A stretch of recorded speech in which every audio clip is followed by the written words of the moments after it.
शहर में बिजली चोरी और बड़े बकायादारों के खिलाफ बिजली विभाग ने बुधवार रात सख्त अभियान चलाया। औचक नाइट चेकिंग के तहत 30 टीमों ने अलग अलग इलाकों में दबिश देकर महज 3 घंटे में 33 प्रकरण दर्ज किए, जिससे शहर भर में हड़कंप मच गया।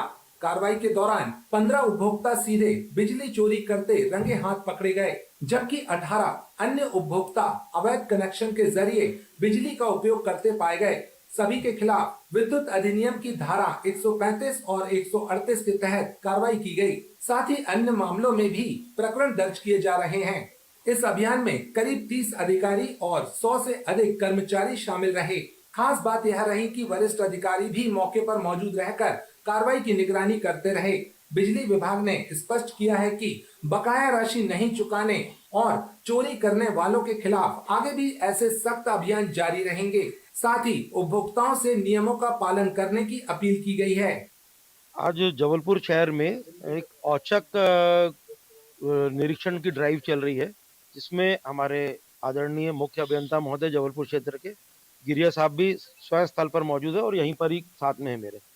और ये बेसिकली ये है कि जो कनेक्शन हम लोग काटते थे बिल बकाया होने पे, वहाँ के लोग इलीगल वे में जोड़ लेते थे या फिर कहीं दूसरी जगह से लाइन एक्सटेंड करके चलाते थे। जिस प्रकरण में हम बिलेरी में यहाँ स्थल पे खड़े हैं, ये श्रीमती वंदन प्रधान चेतना मैदान तिलहरी का है। ये उपभोक्ता के यहाँ पर 1,34,956 रुपए का बिल बाकी है, जो कि करीब 1,35,000 का बिल हो गया। ये एक मतलब एक जैसे औसत घर होता है वैसा है। एक आप लोगों ने देखा होगा वीडियो में, छोटा घर है, 2 किलोवाट का सिर्फ कनेक्शन है। ताजुब की बात यह है कि इसमें पिछले 6 सालों से उपभोक्ता द्वारा कोई भी राशि जमा नहीं की गई। और मैं अभी देख रहा था तो अमूमन इनका मासिक बिल जो आता था 70, 80, 90 रुपए, कभी गर्मी में 300-400 रुपए आ गया। तो पिछले 6 साल से जमा नहीं की गई राशि। हम लोगों ने कनेक्शन काटे, मीटर निकाला था, तो हम लोगों ने कनेक्शन काटे और उसके बाद जब लाइन काटने के बाद भी उपभोक्ता 6 साल से डायरेक्ट यूज कर रहे थे। इसमें केस बनाया गया है और ऐसी शहर में 30 टीमें लगातार काम कर रही हैं अभी। और अभी तक करीब 1.5 घंटे में हम लोगों ने 40 से ज़्यादा कनेक्शन कार्रवाई ऐसी पंचनामे की कर चुके हैं। और उपभोक्ता ने स्वयं यहाँ पर कैमरे में भी एडमिट करा है कि वो डायरेक्ट चलाते थे। तो इसमें एक चीज़ और बताना चाहेंगे, लगातार हम पिछले 6 महीने से शासन द्वारा एक अति सुविधाजनक लाभकारी योजना लाए हैं, जिसका नाम है समाधान योजना, जिसके बारे में उपभोक्ताओं को ऐसे बकायादार जिनका कि 3 माह, केवल 3 माह या उससे पीछे, जो इसमें कि ये भी उसके पात्र हैं उपभोक्ता, अगर उनको बिल दिखाना, ये अगर लाभ लेना चाहते तो लाभ लेते। और उस केस में घरेलू कनेक्शन में प्रथम फेज में 100% सरचार्ज माफी हो रहा था। अभी द्वितीय फेज चल रहा है और शासन लगातार इस योजना को बढ़ाया जा रहा है और अभी फिर 15 मई तक बढ़ा दिया गया। तो इस केस में जैसे सरचार्ज इनका 53,000 है, तो इसका मोटा मोटा अभी मैं एक अंदाज आपको बता सकता हूँ कि करीब करीब इनके केस में 90% की छूट भी मिल जाएगी। और ये लगातार हमारी टीम बता रही है, हम लोग नोटिस दे रहे हैं, आपके इलेक्ट्रॉनिक मीडिया, समाचार पत्रों, हर तरीके से ये आम जनता को हम लोग पिछले 5-6 महीने से बता रहे हैं। और बहुत से लोगों ने, करीब पूरे जबलपुर शहर में 40,000 लोगों ने इसका फायदा उठाया भी है। पर कुछ उपभोक्ता अभी भी नहीं कर रहे हैं और इसके कारण ये सख्त कार्रवाई हमको करनी पड़ रही है। आज हमने इसमें प्रकरण पंजीबद्ध करा है और आगे विधि अनुसार कार्रवाई की जाएगी।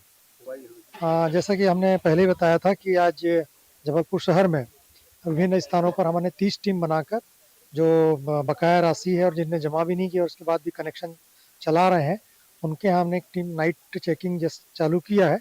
और यहाँ पर भोंगा द्वार गोरा बाजार में एक उपभोक्ता है गणेश प्रसाद चौधरी, जिन पे 98,000 रुपये बकाया है और 2022 से लगातार वो बिल जमा नहीं कर रहे हैं।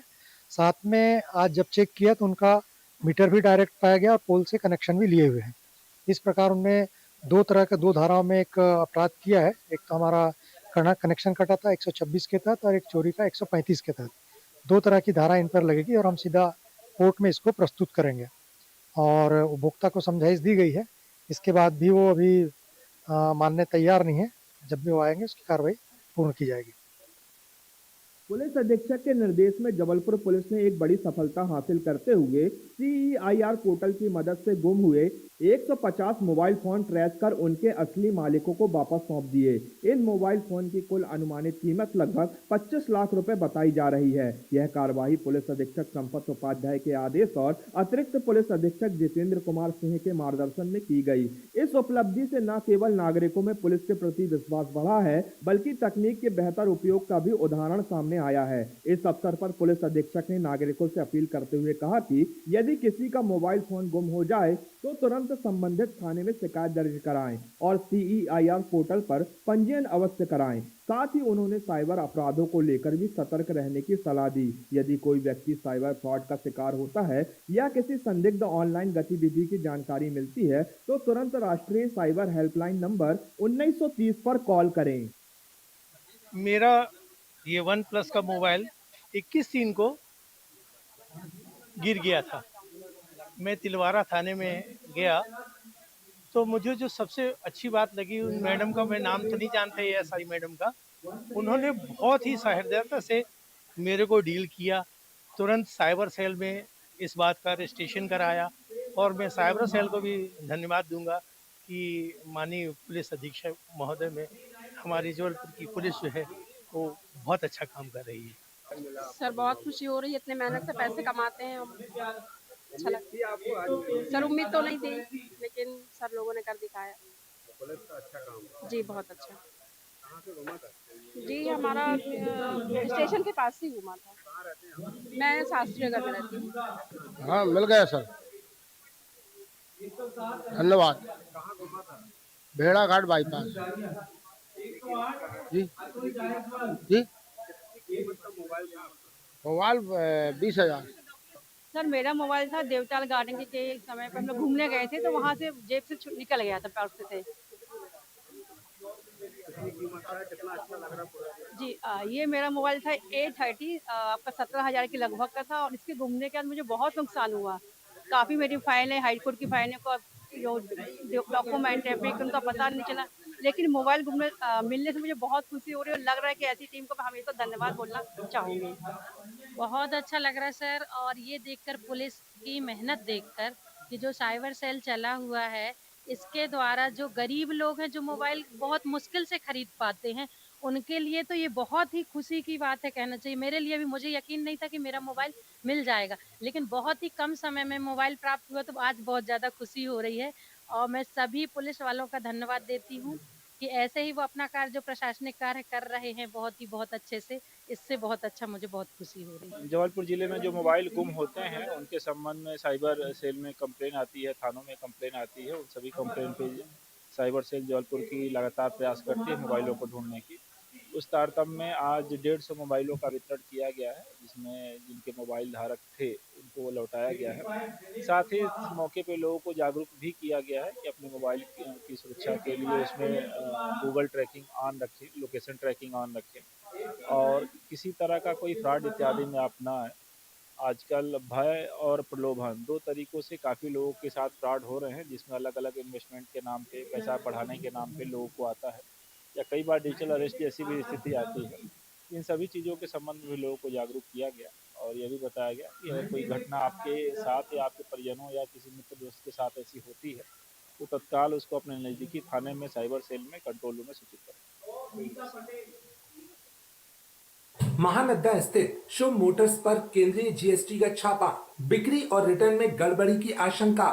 जबलपुर केंद्रीय GST की एंटी एवेजन शाखा ने गुरुवार शाम महानद्दा स्थित शुभ मोटर्स कार शोरूम पर छापेमार कार्रवाई करते हुए वित्तीय दस्तावेजों और डिजिटल रिकॉर्ड की गहन जांच शुरू कर दी। प्रारंभिक पड़ताल में GST रिटर्न और वास्तविक वाहन बिक्री के आंकड़ों में अंतर मिलने के संकेत सामने आए हैं, जिसके आधार पर यह कार्रवाई की गई। सूत्रों के अनुसार विभाग को शोरूम में इनपुट टैक्स क्रेडिट, बिक्री और दाखिल रिटर्न के बीच विसंगति की जानकारी प्राप्त हुई थी। डाटा विश्लेषण के दौरान यह बात सामने आई कि वास्तविक बिक्री की तुलना में रिटर्न में कम कारोबार दर्शाया गया है। इसी आशंका के चलते केंद्रीय GST की टीम ने मौके पर पहुंचकर जांच शुरू की।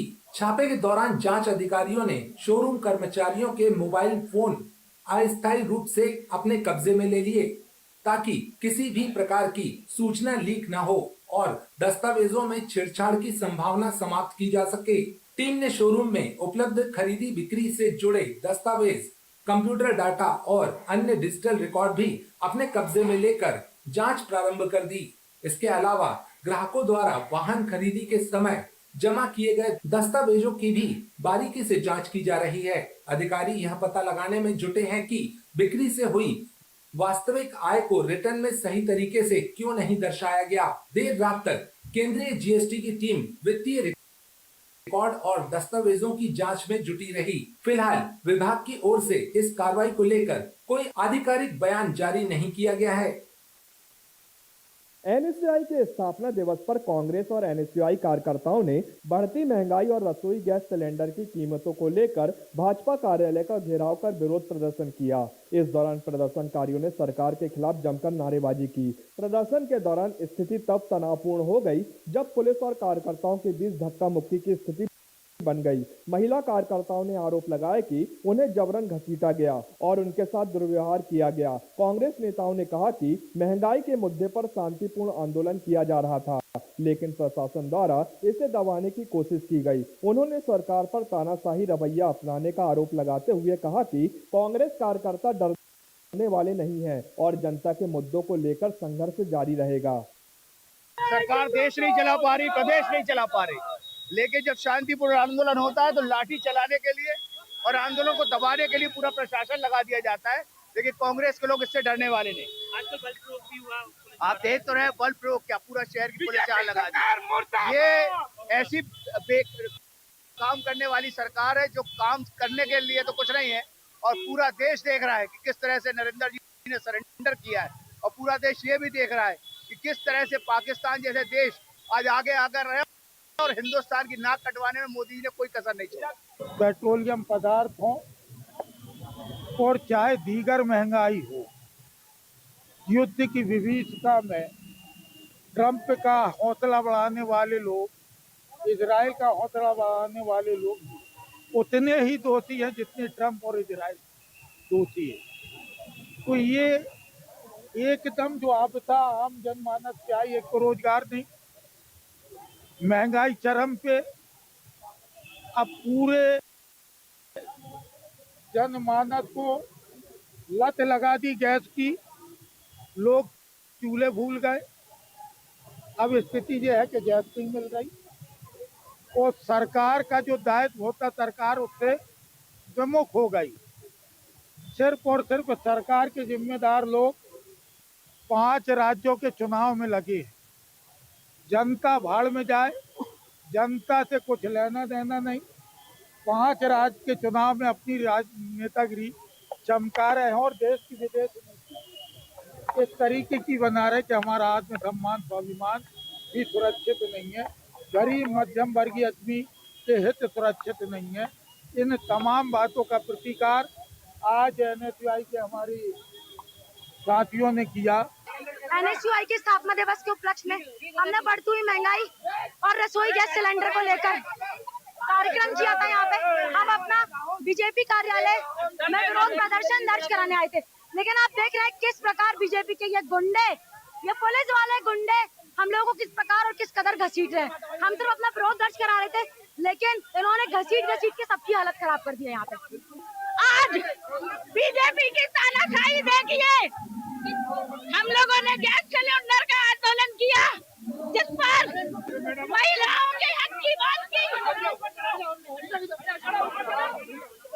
आज हमारा ये जो एनएसयूआई का प्रदर्शन हुआ है यहाँ पर, ये गैस सिलेंडर के विरोध में, जैसे आप देख रहे हैं गैस सिलेंडर के दिन ब दिन दाम बढ़ रहे हैं। दाम बढ़ने के साथ साथ हमें जो महिलाएं हैं जिनको गैस टंकियां उपलब्ध नहीं हो पा रही हैं, वो घरेलू महिलाएं अपना घर कैसे चलाएं, कैसे आगे बढ़े, उस विरोध में हम ये सब प्रदर्शन आज कर रहे हैं। लेकिन हमें प्रदर्शन नहीं करने दिया गया। आप देख सकते हैं कैसे छावनी बना दिया गया है यहाँ पर, इस माहौल को ऐसा कर दिया गया है ताकि हम बीजेपी जो हमारा कार्यालय है, बीजेपी कार्यालय, हम उसका घेराव करने जाने वाले थे, लेकिन हमें घेराव नहीं करने दिया गया है। और आप देख सकते हैं कैसे महिलाओं को गाड़ियों में भरा जा रहा है, लेके जाया जा रहा है, कैसी अभद्रता की जा रही है पुलिस द्वारा। तो ये सब बीजेपी का एक षड्यंत्र समझ लीजिए, जिसके तहत ये सारी चीजें हो रही हैं। लेकिन हमारा विरोध ऐसे ही जारी रहेगा, हमारा विरोध यहाँ पे बंद नहीं होगा। आज ये रानीताल चौराहे पर एनएसयूआई के कार्यकर्ताओं के द्वारा एक विरोध प्रदर्शन किया गया है, जिसमें इनके द्वारा अनाधिकृत रूप से बीजेपी कार्यालय जाने का प्रयास किया गया और यहाँ पर जो बैरिकेड लगे थे उन पर चढ़ने का प्रयास किया, जिनको यहाँ पर रोका गया है और ना मानने पर उनको डिस्पर्स कराने के लिए वाटर कैनन का प्रयोग करके उनको हटवाया गया है। तो सर इसमें कुछ गिरफ्तारी भी की गई है?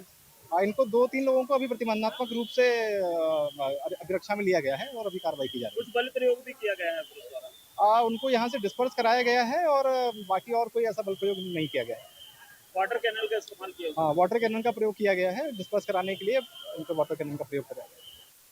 क्रीड़ा भारती महाकौशल प्रांत के तत्वाधान में मध्य प्रदेश में राज्य स्तरीय पावर लिफ्टिंग चैंपियनशिप का आयोजन 11 से 13 अप्रैल 2026 तक जवाहरलाल नेहरू कृषि विश्वविद्यालय में किया जाएगा। प्रतियोगिता का शुभारंभ 11 अप्रैल को शाम 5 बजे होगा। इस 3 दिवसीय प्रतियोगिता में देश भर से लगभग 300 खिलाड़ी भाग लेंगे, जिसमें महिला और पुरुष दोनों वर्ग शामिल रहेंगे। कार्यक्रम का शुभारंभ प्रशांत सिंह द्वारा किया जाएगा, जबकि समापन समारोह में महापौर जगत बहादुर सिंह अन्नू एवं अन्य पदाधिकारी मौजूद रहेंगे। आयोजन के दौरान सब जूनियर और जूनियर वर्ग के प्रतिभागियों को पुरस्कृत किया जाएगा। प्रतियोगिता में जनप्रतिनिधियों और क्रीड़ा भारती के पदाधिकारियों की उपस्थिति रहेगी। मध्य प्रदेश राज्य स्तरीय पावर लिफ्टिंग प्रतियोगिता का आयोजन 11 तारीख को किया जा रहा है। इसमें करीब 300 प्रतियोगी अन्य स्थानों से आ रहे हैं। रीवा, सतना, ग्वालियर, इंदौर और मध्य प्रदेश के सभी स्थानों से यहाँ पर पार्टिसिपेंट्स आ रहे हैं। तो जबलपुर के लिए बड़े गर्व का विषय है कि हमें इतने सारे अच्छे खिलाड़ियों को यहाँ पर प्रोत्साहित करने का मौका मिल रहा है और हमें पूरी उम्मीद है कि जबलपुर के जो प्रतियोगी हैं ज़्यादा से ज़्यादा मेडल यहाँ पर जीतेंगे। ये एक ऐसा अद्भुत उत्सव जैसा माहौल है इसके लिए, क्योंकि 300 प्रतियोगी कभी पहले इस तरह से कभी नहीं आए कि जो बाहर से आ रहे हैं और यहाँ रह रहे हैं और इस प्रतियोगिता में भाग ले रहे हैं। तो पावर लिफ्टिंग के क्षेत्र में ये बहुत अच्छा कदम है और मध्य प्रदेश क्रीड़ा भारती का पूरा इस कार्यक्रम में उसके तत्वाधान में कार्यक्रम किया जा रहा है। तो ये वाकई सराहनीय कदम है और हमारा आपसे अनुरोध है कि आप सभी इसका अच्छा कवरेज करें, जिससे जो खिलाड़ी हैं उनको मनोबल आगे बढ़े। मध्य प्रदेश के सरकारी मेडिकल कॉलेजों में नर्सिंग ऑफिसर के 800 से अधिक पदों पर भर्ती प्रक्रिया कानूनी विवाद में घिर गई है। 100% महिला आरक्षण के प्रावधान को चुनौती देते हुए दायर याचिका पर हाई कोर्ट ने सरकार और कर्मचारी चयन मंडल से जवाब तलब किया है। मध्य प्रदेश उच्च न्यायालय की एकल पीठ जस्टिस विशाल धगट ने सुनवाई के दौरान पूछा है कि नर्सिंग ऑफिसर के पद पर पूरी तरह महिलाओं के लिए आरक्षण किस आधार पर दिया गया। मामले की अगली सुनवाई 15 अप्रैल को तय की गई है। यह याचिका संतोष कुमार लोधी सहित अन्य पुरुष अभ्यर्थियों द्वारा दायर की गई है। याचिकाकर्ताओं के अधिवक्ता विशाल बघेल ने कोर्ट में तर्क दिया है कि 2 अप्रैल 2026 को जारी भर्ती विज्ञापन में पुरुष अभ्यर्थियों को पूरी तरह बाहर कर दिया गया है, जो कि नियम से विपरीत है। याचिकाकर्ताओं ने कोर्ट से मांग की है कि भर्ती विज्ञापन के उस प्रावधान को निरस्त किया जाए जिसमें सभी पद केवल महिलाओं के लिए आरक्षित किए गए हैं। एक अन्य प्रकरण में आज मामला सूचीबद्ध था। इसमें हमने पुरुष अभ्यर्थियों की ओर से चुनौती दी है उस एडवर्टीजमेंट को, जो कि अभी व्यावसायिक परीक्षा मंडल ने जारी किया है, जिसमें 1259 पोस्ट जो नर्सिंग ऑफिसर्स की हैं उन्हें महिलाओं हेतु आरक्षित किया गया है। इस मामले में जो भर्ती नियम है 1989 के, उन्हें बाद में संशोधन करके सभी पदों को महिलाओं के लिए आरक्षित किया गया था। हमने उन नियम को भी चुनौती दी है और उस एडवर्टीजमेंट को भी चुनौती दी है। तो मामले में आज सुनवाई करके माननीय उच्च न्यायालय ने संबंधित पक्षकारों को नोटिस जारी किए हैं और 23 तारीख तक जवाब देने के लिए उन्हें निर्देश दिए हैं और अब मामले की सुनवाई 23 अप्रैल को होगी। इसमें प्रमुख रूप से दावा अभ्यर्थियों का ये है कि वो समान रूप से क्वालिफिकेशन उनके पास है, डिग्री है, सभी हैं, लेकिन उन्हें इस भर्ती में शामिल नहीं किया जा रहा है सिर्फ पुरुष होने के कारण, और 100% महिला आरक्षण उन पदों के लिए विभाग ने लागू किया है, जो कि संविधान के हिसाब से सही है। लगभग अभ्यर्थी तो 2 अभ्यर्थी अभी प्रकरण में सम्मिलित हैं और पिटिशनर अभी लंबित हैं, जिनमें सैकड़ों अभ्यर्थी हैं। इसके अलावा पुरुष अभ्यर्थियों की अगर प्रदेश में संख्या कही जाए तो वो 1 लाख से ऊपर है। जिले के कटंगी थाना क्षेत्र के अंतर्गत कैथरा ग्राम में उस समय अफरा तफरी का माहौल निर्मित हो गया जब ग्राम के एक भूसा गोदाम में आग लग गई। घटना की सूचना फायर ब्रिगेड को दी गई। इसके बाद 2 गाड़ी मौके पर पहुंची और कड़ी मशक्कत के बाद आग पर काबू पाया गया। घटना में एक व्यक्ति की आग बुझाने के चक्कर में झुलस जाने की खबर भी है। बेलखाड़ू पुलिस के मुताबिक कैथरा ग्राम के नीरज पटेल पिता भरत पटेल के गोदाम में रखा भूसा जलकर खाक हो गया। जानकारी के मुताबिक भूसा भरने वाली मशीन में हुए शॉर्ट सर्किट से आग भड़क गई। पुलिस द्वारा पूरे घटनाक्रम की पड़ताल की जा रही है। क्राइम ब्रांच और थाना खेतौला पुलिस की संयुक्त कार्रवाई में अवैध गांजा तस्करी का बड़ा खुलासा करते हुए 3 आरोपियों को गिरफ्तार किया गया है। पुलिस ने उनके कब्जे से 20 किलो गांजा, जिसकी कीमत लगभग 10 लाख रुपए बताई जा रही है, बरामद किया है। पुलिस को मुखबिर से सूचना मिली थी कि एक टैंकर के जरिए गांजा जबलपुर लाया जा रहा है। सूचना के आधार पर पान उमरिया रोड पर घेराबंदी कर संदिग्ध टैंकर को रोका गया। तलाशी के दौरान टैंकर में सवार तीनों आरोपियों के पास से गांजा बरामद हुआ। पुलिस ने आरोपियों के कब्जे से 2 मोबाइल, 700 रुपए नगद और टैंकर वाहन भी जब्त किया है। आरोपियों के खिलाफ NDPS एक्ट के तहत मामला दर्ज कर आगे की जांच शुरू कर दी गई है। बीती रात जिले की नुनसर पुलिस चौकी क्षेत्र में जमीनी विवाद ने एक बार फिर खतरनाक रूप ले लिया, जहां आधा दर्जन आरोपियों ने मिलकर एक अधेड़ व्यक्ति पर कट्टा से हमला कर उसे गंभीर रूप से घायल कर दिया। घटना के बाद इलाके में दहशत का माहौल बन गया। सूखा ग्राम का रहने वाला 45 वर्षीय ठाकुर दास पटेल, गांव के ही रहने वाले अर्जुन पटेल, गोपाल काची, सक्कू, दीपक काची एवं सिद्धार्थ दुबे का लंबे समय से जमीन को लेकर विवाद चल रहा था। इसी विवाद के चलते दोनों पक्षों के बीच रात को रोशनी वेयर हाउस के पास कहासुनी हुई, जो कुछ ही देर में हिंसक झड़प में बदल गई। पुलिस के मुताबिक आरोपियों ने पहले मारपीट की और फिर एक आरोपी ने कट्टा निकालकर अधेड़ पर फायर कर दिया। हमले में अधेड़ गंभीर रूप से घायल होकर मौके पर गिर पड़ा, जिसके बाद में उपचार के लिए मेडिकल अस्पताल में लाकर भर्ती कराया गया। कट्टा के हमले से उसके कंधे में 2 छर्रे धसे हुए हैं। सूचना मिलते ही पुलिस मौके पर पहुंची और घटना स्थल का मुआयना कर जांच शुरू कर दी है। घटना हुई थी, कहाँ की घटना है, किसने मारा आपको? मैं अपने आगा सौत गांव से लौट रहा था। गैनी खेड़ा पेट्रोल पंप के थोड़ा और आगे सूखा साइड जाते हैं जब, तो वहाँ एक शोरूम भी है कपड़े का, उसी के बीच में बियर हाउस है, रोशनी बियर हाउस। तो सामने लोगों ने छेक लिया, पहले तो हाथ दिया लेडीज ने और मिर्ची मार दी। मैं वहीं पे बात पे खड़ा होके गिर गया। कितने लोग थे? 10, 8, 10, 11 जन। क्या क्या नाम था? मैं 2, 4, 6 जन को जानता हूँ। क्या क्या नाम थे उनके? ठाकुर प्रसाद, दीपक काची, गोपाल काची, बंधना सिंह, बिजलाल पटेल, अर्जुन, सिद्धार्थ दुबे और 2-3 लोग गमछा बांधे थे। मैं उनकी पहचानता ही था। आपका नाम? मेरा नाम ठाकुर दास पटेल। कहाँ के रहने वाले आप? मैं सूखा गाँव। क्या विवाद है आप लोगों में? प्रॉपर्टी का विवाद है। मैंने जमीन खरीदी थी, ये लोग रजिस्ट्री के लिए बोला था। ये लोग रजिस्ट्री नहीं कर रहे, मुझसे एक्स्ट्रा पैसा ही मांग रहे थे। उसी को लेके विवाद कर रहे कि हम रजिस्ट्री नहीं करेंगे, ना पैसा देंगे। 22 लाख रुपए मैं इनको दे चुका हूँ। आपका नाम बताइए। मैं ठाकुर दास पटेल। चमकी चाट से क्या बना है? आलू चाट या फ्रूट चाट, स्वाद बढ़ाए चमकी चाट। स्वादिष्ट पकोड़े और बरसात, हर चमकी चाट है इसकी जान। चमकी चाट है इसकी जान, हर जुबान पे ये छाया। अब बताओ स्वाद आया? आया। असली स्वाद सिर्फ चमकी चाट। महाशय धर्मपाल जी के 130वें जन्मदिन पर MDH मसालों पर पाइए 10% एक्स्ट्रा। अब स्वाद के साथ बचत भी, अब पाइए बचत ही बचत। सिप सिप जीरा सिप जीरा सिप, MDH का जलजीरा जीरा सिप, जीरा सिप जीरा सिप, प्यास बुझाए ठंडक लाए सबको भाए जीरा सिप, MDH का जलजीरा जीरा सिप। जीरा सिप, असली रिफ्रेशिंग, असली स्वाद, असली मजा। अगर आप बनना चाहते हैं एंकर या फिर आप में है जुनून एक तेज तर्रार न्यूज रिपोर्टर बनने का, तो आप ज्वाइन करें ITV और इंडिया न्यूज एक्स का media school. ITV next media international school का कोर्स आपको मौका देता है देश के दिग्गज एंकर्स के साथ काम करने का।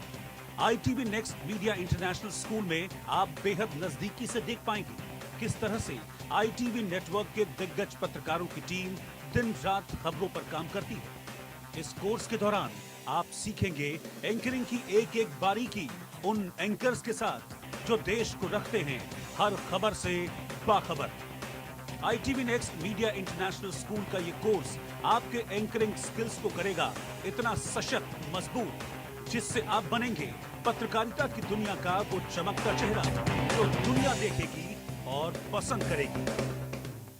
महाशय धर्मपाल जी के 130वें जन्मदिन पर MDH मसालों पर पाइए 10% एक्स्ट्रा। अब स्वाद के साथ बचत भी। अब पाइए बचत ही बचत। खाने में मेरी क्वीन के लिए क्या है? किंग मटर पनीर, किंग बैगन भरता, king veg pulao, king palak paneer kofta. ये सब किंग क्यों? क्योंकि ये सब बना